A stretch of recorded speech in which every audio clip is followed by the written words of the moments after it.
में शेख हसीना की सरकार जाने के बाद हिंदू अल्पसंख्यकों पर हमले बढ़ गए हैं।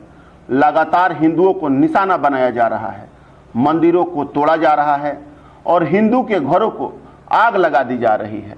यहाँ तक कि कई जगह पर हिंदू महिलाओं के साथ रेप और बलात्कार की घटना सामने आई है।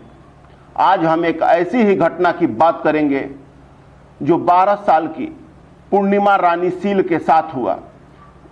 उसके पड़ोस में ही रहने वाले मुस्लिम समुदाय के लोगों ने उसे तब तक नोचते रहे जब तक कि वो बेजान नहीं हो गई। वो इतने बेदर्द थे कि पूर्णिमा के बेहोश हो जाने के बाद भी उसके मुंह पर पानी के छींटे मार मार कर उसे होश में लाते थे और फिर उसका बलात्कार करना शुरू कर देते थे। घटना 8 अक्टूबर 2001 की है, जब बांग्लादेश में खालिदा जिया की सरकार थी। खालिदा जिया की पार्टी बीएनपी और जमाते इस्लाम संगठन के कट्टरपंथियों ने 20-25 की संख्या में अपने ही मोहल्ले के रहने वाले एक हिंदू परिवार अनिल चंद्रा के घर पर हमला कर दिया। उस घर में अनिल चंद्रा की पत्नी और एक 12 साल की बेटी पूर्णिमा रहती थी। हमले में जमाते इस्लाम संगठन के कट्टरपंथियों ने अनिल चंद्रा की पत्नी को बुरी तरह से पीटा, फिर माँ बाप के सामने ही उस 12 साल की बच्ची को नंगा करके उसके साथ बलात्कार करने लगे। रेप के दौरान असहनीय पीड़ा से पूर्णिमा बार बार बेहोश हो जाती थी। तब उन निर्दयी चरमपंथियों ने उसके मुंह पर पानी के छींटे मार मार कर उसे होश में लाते थे और फिर उसका बलात्कार करते थे।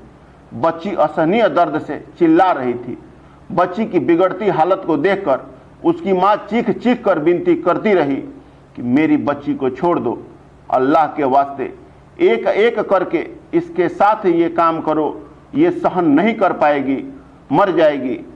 मेरी बच्ची खून से सनी हुई और उन लोगों को कोई रहम नहीं आया। लेकिन वो पूर्णिमा आज भी जिंदा है और कहीं छुप कर रह रही है। इस घटना को आज भी आवाज़ उठाती रहती है। पूर्णिमा कहती है कि उन बलात्कारियों में से ज़्यादातर को तो मैं पहचानती हूँ, वो सब मेरे पड़ोस के ही रहने वाले थे और मेरे परिवार से उन लोगों का गहरा संबंध भी था। ये घटना बांग्लादेश की लेखिका तस्लीमा नसरीन ने अपने उपन्यास लज्जा में भी लिखी, जिसको लेकर उसे अपना देश भी छोड़ना पड़ा।